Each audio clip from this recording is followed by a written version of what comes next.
And we are live. Hopefully the audio is good.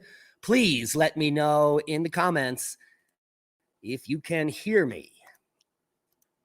So this morning, February 8th, 2024 at 6:02 UTC, an eruption started close to Sundindiga, close to the area where the eruption started on the 18th of December, the last eruption. The eruption fissure at the beginning of the eruption was 3 kilometers long, but the fissure was getting longer based on views from webcams. We're going to show you the eruption from its inception, which is beginning in just a second here on the screen you're looking at. Hit the thumbs up, share this video so that others can be informed about what's happening in our world. Let me see if we've got confirmation. Yes, everyone can hear me. Welcome to the show, Tammy, Jim, John, 99 Bottles of Jack, and Anthony, Gilmer, many others. We appreciate you here.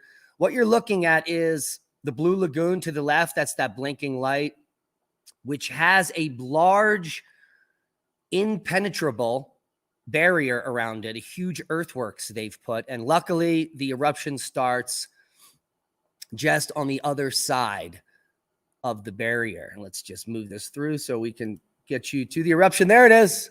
Holy macaroni. And so we're gonna watch it through as we do the podcast from the inception here. Again, we're looking at about 8 hours ago, 6:02 UTC in Iceland when the eruption began. Now, the eruption is in a favorable location, thankfully, since it's far away from buildings and infrastructure, and it is also protected due to all of the earthworks that they've been doing. But that might change if the fissure stretches more south towards the town of Grindavik. This eruption started very quickly, as you can see. The seismicity involved was not as significant as the last time. So here, we're going to share the seismicity here. And you can see just about 9 hours ago, that uptick in seismicity was very small, but it led to the eruption nonetheless. All right. High Vibe Chef is in the house. We love you. We got the stock, brother. We appreciate you. Okay, the eruption started quickly, according to Ruve. And from the start of the earthquake swarm until the eruption started, the time was only 30 minutes. The last eruption back on the 18th, there was several hours and a much larger seismic swarm. Now, the reasoning may be simple. And it may be because this is erupting in the same exact fissure as the last eruption, coming up, in fact, in the same weakness. So the crack was already there, and it was much easier for the lava to reach the surface. So I'm going to move this through here just a few. We get a different angle here. And this was the width of the fissure about 5 hours ago. So it was erupting continuously along a length of over a mile with some pretty spectacular heights.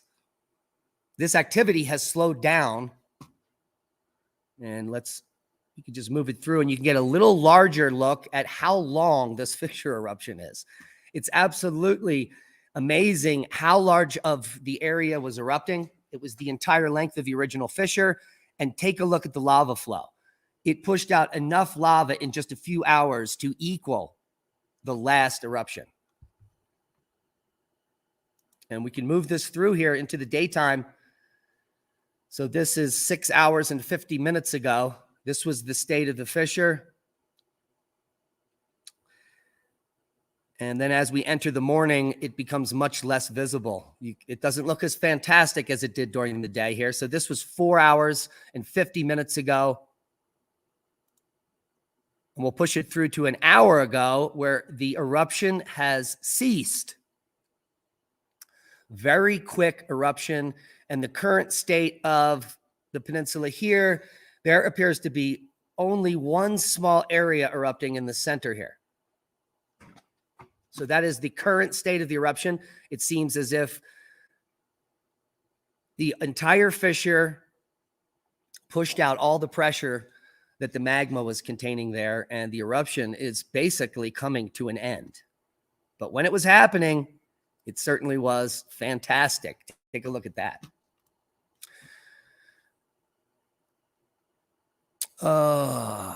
Yes, it also broke water pipes and has gone across a road. So we'll get to that in just a second here, if I can find the latest updates. So geodetic data suggests the deformation has decreased significantly in the dike area. Therefore, probability of a new eruptive fissure opening has decreased. IMO has received notification of tetrafall in Grindavik. So good news that there was no one there. And the vigor of the eruption is in fact decreasing. The activity is now, as of 2 hours ago, they claimed in 3 locations, but what we just looked at shows about 1 location on the fissure, which opened this morning. This is not unlike the process observed in the eruption on the 18th of December, when the activity was confined to a few craters a few hours after the onset of the eruption. So those are the updates. Let me see if I can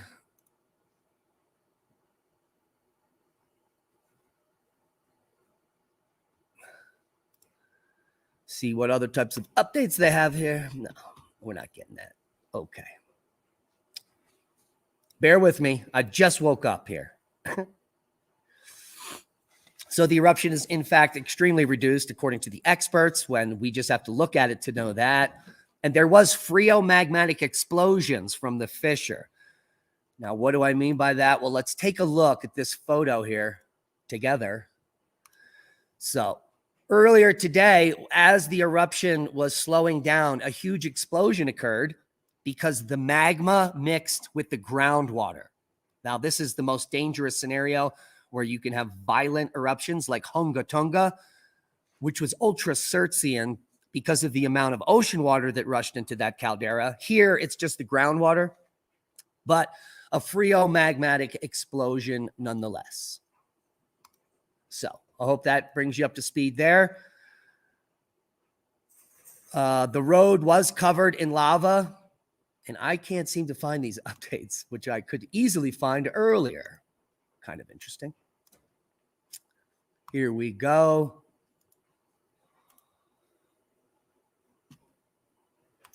So here is an update. Lava has engulfed a hot water pipe. Unfortunately, after the road was being cut by the lava flow, the advancing flow front continued to destroy another important object in its path. About a half an hour ago, the lava reached a hot water pipe, the main transport channel for hot water from Svartsengi to Reykjanes Peninsula. And from the live stream webcam imagery, abundant vapor emissions indicate that the pipe has undergone a damaging, it was destroyed. Hot water will be safe for the next hour until another precaution will be taken. In order to save hot water, residents are advised to keep waiting for the starting of the electric heating as long as possible. Whatever that means, it's certainly a translation from Icelandic into English, and it really doesn't mean much at this time. But what is important is that hot water is very important for cities in and around Iceland because it keeps the infrastructure from freezing. So they have to warm pipes underneath the earth, or else the pipes freeze and then there's no water. And then all the pipes burst. So hopefully they can fix that problem. They have dealt with this before, so it seems like that is going to be good news.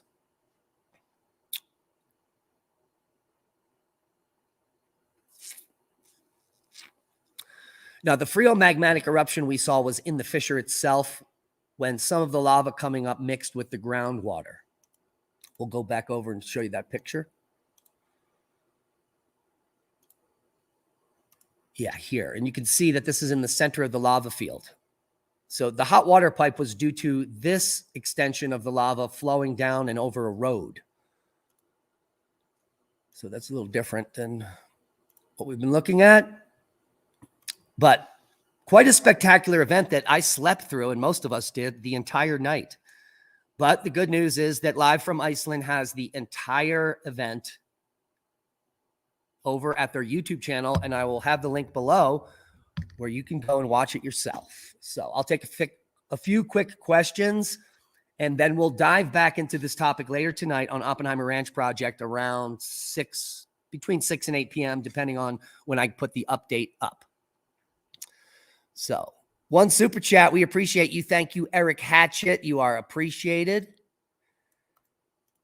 I didn't even take the first sip of my coffee of the day. It's right here. And I actually had to make the coffee after I woke up before I started the live stream. So,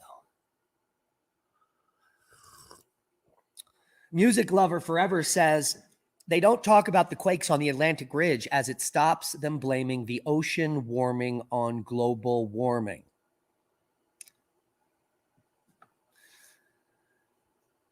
I don't even know what that means, but they certainly don't talk about the quakes on the Atlantic Ridge because they happen all the time and they're usually 5 magnitude or less, so they're not significant quakes, Music Lover. And the only quakes that have anything to do with this eruption are the quakes that are happening on the Mid-Atlantic Ridge on Iceland, on the island above the ocean.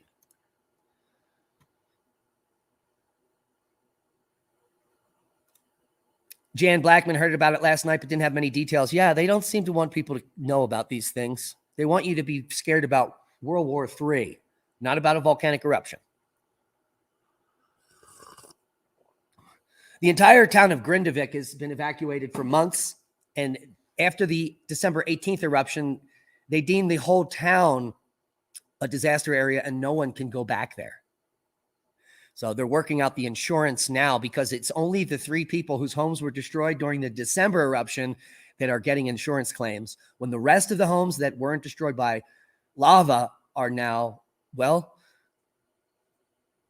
you can't come back. So we're going to see what's happening in Grindavik over the next year or so. There is going to be some battles, but there's no one in this area except for emergency preparedness people that are building the barriers, and people trying to keep the town up and running in the meantime, because most people haven't gotten all their things out. They're only allowed to come in for 3 hours at a time to get some stuff. And clearly, you know that it takes much longer than that to move all this stuff out of your house. Would it be possible that the Blue Lagoon is flit with underground lava? Is filled with? No, the Blue Lagoon is on the other side of a barrier from this eruption, and none of this lava should reach the Blue Lagoon. Now, due to the phreomagmatic nature of that explosion, maybe the Blue Lagoon was drained and some of that groundwater is missing, but it should fill back up again. I don't know much about the way the Blue Lagoon works, but they're simply using wastewater effluent from the hydrothermal plant to have people soak in. So that's what that is.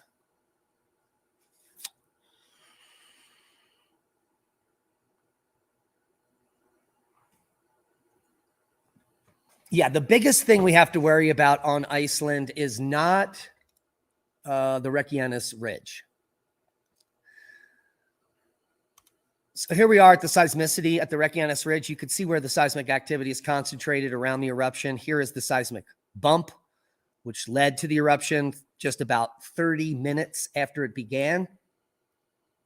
But the big worry is that, historically speaking, Askja, Bardabunga, Grimsvötn,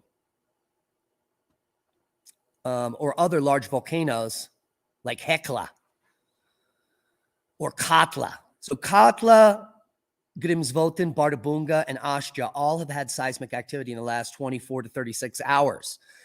And in historic context, when the Reykjanes Ridge is erupting, which it has been now for years, another large eruption occurs from one of the main volcanoes. This would be closer to VEI 3, 4, or 5, may shut down air travel and be much more significant than any of these tiny little fissure eruptions that we've been watching.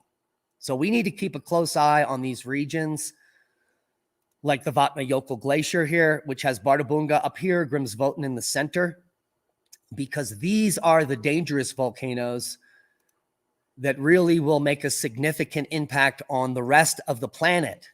These tiny fissure eruptions mean very little to anyone except people that are local in Iceland.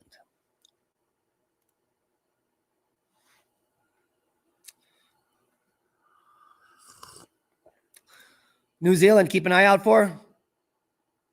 Well, there has been a new heating cycle under Rapehu but that is a normal cycle of activity. There is no evidence that there is any imminent eruption in New Zealand.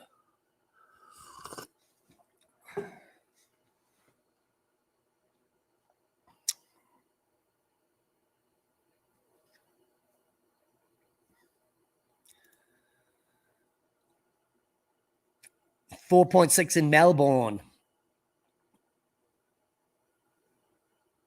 None of the CMEs are earth-facing. None of them are major. So I would think that none of them could cause an earthquake. And a 4.6 is normal activity anywhere, even in areas that don't typically have earthquakes. It's a very low-level earthquake and nothing to be worried about.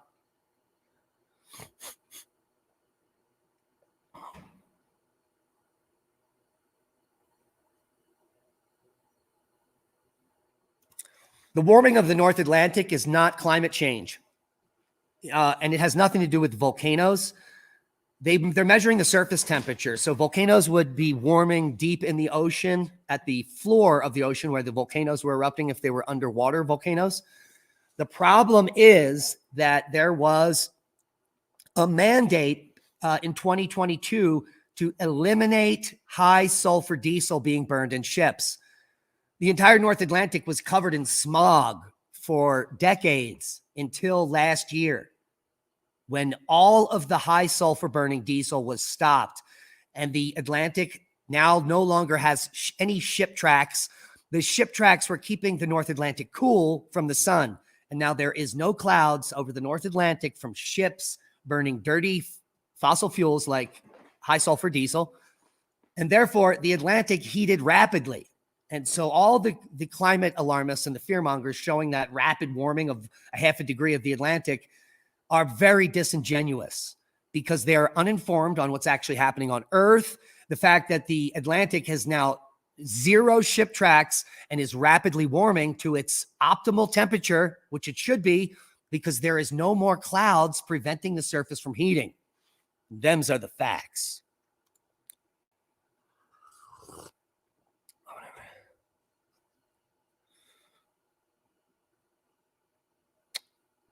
Looking for a few more questions here.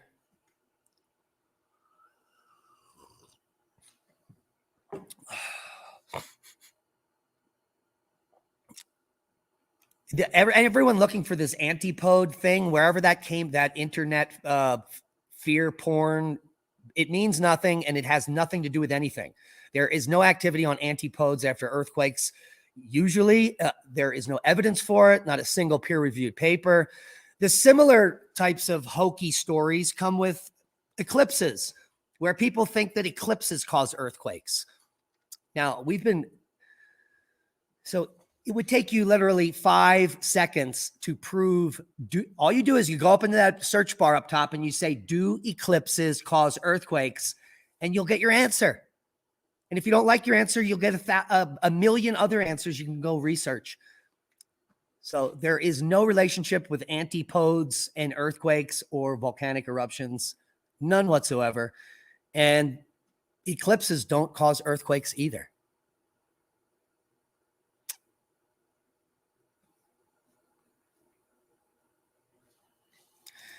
Dutch Sense is a fraud. He was a solar installer. He never went to any higher learning for any science. He simply extracts $80,000 from his stupid followers annually to pay for his $1 million condo. And he pretends that he's doing something, which he's not. So please stop watching that guy.